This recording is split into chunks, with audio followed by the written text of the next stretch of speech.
Constitution.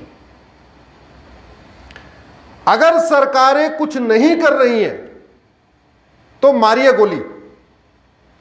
सांसद अगर कानून नहीं बदल रहे हैं तो छोड़िए। सुप्रीम कोर्ट को संविधान ने पावर दिया हुआ है कि लोगों के फंडामेंटल राइट को सिक्योर करने के लिए आप आर्टिकल 142 की पावर यूज करिए, जो डायरेक्शन पास करना हो पास करिए। छोटी छोटी बातों पे सुओ मोटे लेने वाले हाई कोर्ट और सुप्रीम कोर्ट इस जुडिशियल रिफॉर्म को सुओ मोटो क्यों नहीं ले रहे? हमारे सांसद भी अमेरिका जाते हैं, हमारे सुप्रीम कोर्ट के जजेस भी अमेरिका जाते हैं। क्यों नहीं देख रहे हैं कि वहां मुकदमा 1 साल के अंदर डिसाइड होता है? हमारे यहां 20 साल 30 साल क्यों लग रहा है? किसी भी सिस्टम के अच्छे होने के लिए 4-5 चीजें होनी चाहिए। मैन अच्छा हो, मटेरियल अच्छा हो, मशीन अच्छी हो, मेथड अच्छा हो और मनी पर्याप्त हो। यह टर्म मैंने इसलिए यूज किया, ऐसा इंजीनियरिंग में टर्म यूज करते हैं, मैं पहले इंजीनियर था।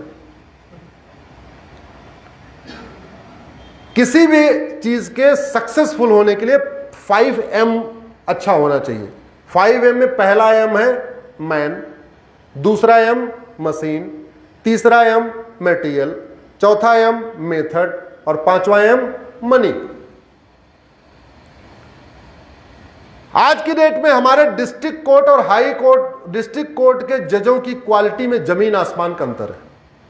छत्तीसगढ़ के जज की क्वालिटी अलग है, यूपी के डिस्ट्रिक्ट जज की क्वालिटी अलग है, बिहार के डिस्ट्रिक्ट कोर्ट के जज की क्वालिटी अलग है, गुजरात के डिस्ट्रिक्ट कोर्ट की जज की क्वालिटी अलग है। संविधान कहता है आईएएस की तर्ज पे एक आईजेएस होना चाहिए, इंडियन जुडिशियल सर्विस होना चाहिए। अगर सरकारें आईजेएस के लिए आगे नहीं आ रही हैं तो ये सुप्रीम कोर्ट की ड्यूटी है, वो सुओ मोटो ले। जैसे बाकी मामलों में उनके पास पावर है सुओ मोटो लेने की, सुओ मोटो लेके बोले सरकार से पूछे बताइए आप आईजेएस कब लागू करने वाले हो? हम देश में एक ऑल इंडिया एग्जाम करेंगे जजों की अपॉइंटमेंट के लिए, जिससे पूरे देश के जजों की क्वालिटी समान हो। स्टेट लेवल पे एग्जाम होता है, इसलिए जजों की क्वालिटी में जमीन आसमान का अंतर है। उससे न्यायिक प्रक्रिया आगे अच्छी होगी कि नहीं होगी, बढ़ेगी कि नहीं बढ़ेगी?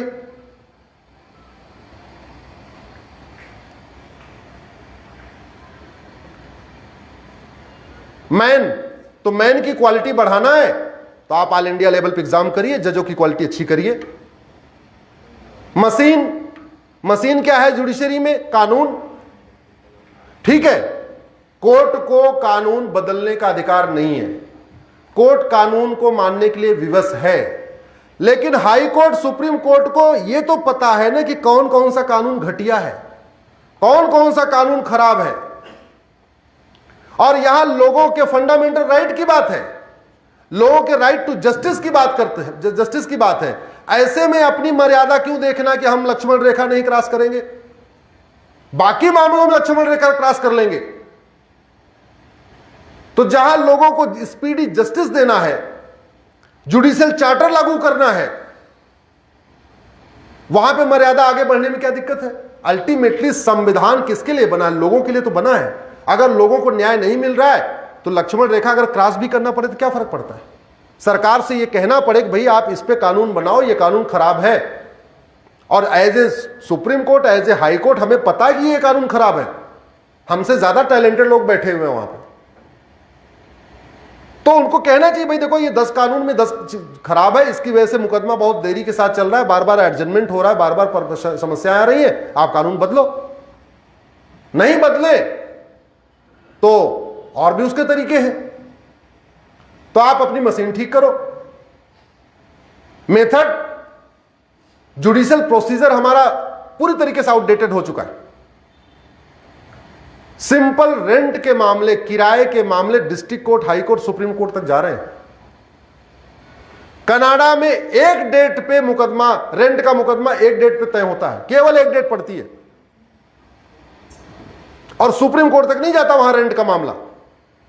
एक डेट पड़ती है, केवल जज ये देखता है कि ये जो एग्रीमेंट है ये जेन्युइन है या फेक है। अगर वो एग्रीमेंट जेन्युइन है, उसका स्टैम्प पेपर जेन्युइन है, वो वास्तव में किया गया है, तो फिर जज फिर ये नहीं देखेगा तारीख पे तारीख नहीं, बोलेगा भैया एग्रीमेंट सही है, तुमने कहा था 11 महीने बाद खाली कर दूंगा, अब तुम खाली करके जाओ। कहां जाओगे वो हमें नहीं देखना, तुम जाओ। हमारे यहां झुग्गियों की झुग्गियां बनती जा रही हैं, सड़क के किनारे झुग्गियां बन रही है, रेलवे लाइन के किनारे झुग्गियां बन रही है, बस स्टैंड के किनारे झुग्गियां बन रही है, एयरपोर्ट के किनारे झुग्गियां बन रही है। एशिया की सबसे बड़ी झुग्गी बस्ती कहां है? भारत में। किसके किनारे है? एयरपोर्ट के। हमने मतलब वर्ल्ड रिकॉर्ड बनाए हैं, तो कैसे कैसे वर्ल्ड रिकॉर्ड बनाए। और अगर सरकारें उनको नहीं उठा रही हैं, इसका मतलब सरकारें अवैध बस्ती को प्रमोट कर रही हैं। अगर कोई सरकार हटा भी रही है और उस पर high court supreme court stay लगा रहा है, इसका मतलब हाई कोर्ट और सुप्रीम कोर्ट अवैध बस्ती को, इल्लीगल इंक्रोचमेंट को, अवैध निर्माण को बढ़ावा दे रहा है।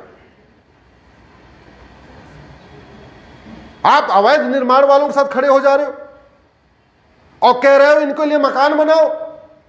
उनके जो मकान का पैसा आएगा किसके जेब से आएगा? जरा बताइए, किसके जेब से आएगा? किसी नेता के जेब से पैसा आएगा क्या? किसी जज के जेब से पैसा आएगा क्या? अरे जिन्होंने अवैध निर्माण किया 20-30 साल वैसे मजे कर लिए, भगाओ उनको। जहां से आए हैं वहां जाए। म्यांमार से आए हैं म्यांमार जाए, बांग्लादेश से आए हैं बांग्लादेश जाए। हमने ह्यूमन राइट का ठेका ले रखा है क्या? तो कहीं ना कहीं दोनों दोषी हैं। मैं तो जुडिशरी को इसके लिए रिस्पॉन्सिबल मानता हूं। पहली बात तो वोट बैंक के चक्कर में कोई सरकारें स्टेप नहीं लेती हैं, सारे उसमें वोट ढूंढती रहती हैं। कुछ रोहिंग्या में वोट ढूंढते हैं, कुछ बांग्लादेशियों में वोट ढूंढते हैं, कुछ दोनों में ढूंढ लेते हैं। हमारे नेता तो उनका आधार बनवा रहे हैं, राशन कार्ड बनवा रहे हैं, वोटर आईडी बनवा रहे हैं, बर्थ सर्टिफिकेट बनवा रहे हैं, क्या क्या कर रहे हैं। अब उस पे मान लो कहीं किसी सरकार ने पीआईएल के माध्यम से, किसी माध्यम से एक बार किसी हाईकोर्ट ने कह भी दिया कि भाई देखो ये अवैध निर्माण है, आप इसको खाली करो, तो उसमें अगर सुप्रीम कोर्ट खड़ा हो जाएगा, अरे 1 हफ्ते के अंदर कैसे खाली करेंगे? अरे भाई वो 20 साल से रह रहे हैं, 15 साल से मुकदमा चल रहा है, पूरी सुनवाई हो चुकी है, सबको मौका दिया जा चुका है, अब वो मैटर सुप्रीम कोर्ट क्यों आना चाहिए? हर छोटा छोटा मैटर सुप्रीम कोर्ट सुनेगा, फिर डिस्ट्रिक्ट कोर्ट क्या सुनेगा, हाई कोर्ट क्या सुनेगा? और ऐसे ही अगर सुप्रीम कोर्ट ऐसे मामलों में अगर स्टे देता रहेगा, आने वाले टाइम में हाई कोर्ट और डिस्ट्रिक्ट कोर्ट के लोग डिमोरलाइज हो जाएंगे। वो उनको निकालने का आदेश देने के बाद सोचे 10 बार सोचे यार हम आदेश दे दे निकालने का, अल्टीमेटली इनको वहां स्टे मिलना है। ऐसा क्यों हो रहा है? क्योंकि हमने संसद में ऐसा कानून ही नहीं बनाया कि ये केस यहां तक चलेंगे, ये केस यहां तक चलेंगे, ये केस यहां तक चलेंगे। ये कानून बनना चाहिए कि रेंट वाला मामला केवल डिस्ट्रिक्ट कोर्ट तक चलेगा, इल्लीगल इंक्रोचमेंट केवल डिस्ट्रिक्ट कोर्ट तक चलेगा, हाई कोर्ट सुप्रीम कोर्ट किस लिए जाएगा भाई? हमने कानून नहीं बनाया। तो जो लोग कहते हैं सुप्रीम कोर्ट स्टेप्स कर रहा है, सुप्रीम कोर्ट स्टेप कर रहा है, सुप्रीम कोर्ट को मौका किसने दिया उसमें स्टेप इन करने का? किसने मौका दे दिया? अल्टीमेटली जहां झुग्गी वहां मकान, ये नारा है, सारी पॉलिटिकल पार्टियों का नारा है, जहां झुग्गी। तो ये जहां झुग्गी वहां मकान जो नारा है, ये झुग्गी बढ़ाएगा, झुग्गी घटाएगा? आप एक झुग्गी के बदले मकान दे दोगे, एक झुग्गी और बना लेंगे, बोले बहुत अच्छा है ये, इससे बढ़िया बिजनेस मॉडल कोई है ही नहीं। झुग्गी बनाओ मकान लो, झुग्गी बनाओ मकान लो, झुग्गी बनाओ मकान लो। तो आप तो एक तरीके से इस देश के करदाताओं का खून चूस रहे हो। अपने लिए भी चाहिए, विदेश घूमने के लिए भी चाहिए, चार्टर्ड प्लेन में तेल डलवाने के लिए भी चाहिए, और झुग्गी के बदले मकान देने के लिए भी चाहिए। और दुख की बात यह है कि करदाता बेचारे मुंह खाए आराम से, बोले लेते रहो लेते रहो। जब तुम्हें कर देने में कोई तकलीफ नहीं हो रही है, तो वो जहां झुग्गी वहां मकान का वादा करने में उनको क्या तकलीफ? अरे सब बोले ना बोले, कम से कम जो लोग टैक्स देते हैं, हम कहते हैं जीएसटी देने वाले तो कम से कम बोले, इनकम टैक्स देने वाले तो बोले कि भैया मेरा पैसा कहां खर्च कर रहे हो। अपने घर में बेटा भी अब अगर 500 रुपए मांगता है और अगले दिन फिर 500 मांगता है तो पूछते हैं कल तेरे को 500 दिया था, क्या हुआ वो?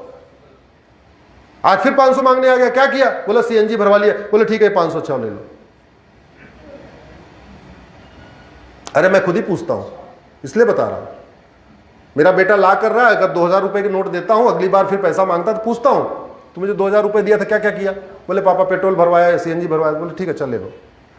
कई बार ऐसे बोलते नहीं मिलेगा, अभी तुम्हारा बचा हुआ है, पहले उसको ठीक करो। तो वैसा ही सिस्टम तो ये भी है। हम क्यों नहीं बोलते? इस देश में 6-7 करोड़ लोग इनकम टैक्स दे रहे हैं,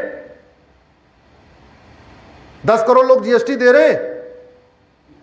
अगर ये 10 करोड़ लोग भी मिलकर आवाज शुरू करें, मिलकर आवाज उठाएं कि मेरे पैसे की बर्बादी नहीं, मेरे पैसे पे मुफ्त की रौड़ी नहीं, हम इसलिए पैसा नहीं देते। अरे और कुछ नहीं कर सकते, कम से कम 5-5 हजार सोशल मीडिया पे फ्रेंड बना के लिखना तो शुरू करो भैया। मुफ्तखोरी रोकने के लिए मैंने पीआईएल फाइल किया हुआ, अगर आप गूगल करिएगा freebies Ashwini Upadhyay, Supreme Court में मैटर चल रहा है। लेकिन वहां जो चल रहा है वो तो चल रहा है। नेताओं पे दबाव सोशल मीडिया से बनेगा। नेताओं पे दबाव 2 तरीके से बनता है, या तो सड़क पे उतरिए या सोशल मीडिया से दबाव बनाइए। सड़क पे रोज रोज उतर नहीं सकते, लेकिन सोशल मीडिया में रोज तो लिख सकते हैं, 5000 दोस्तों बना सकते हैं।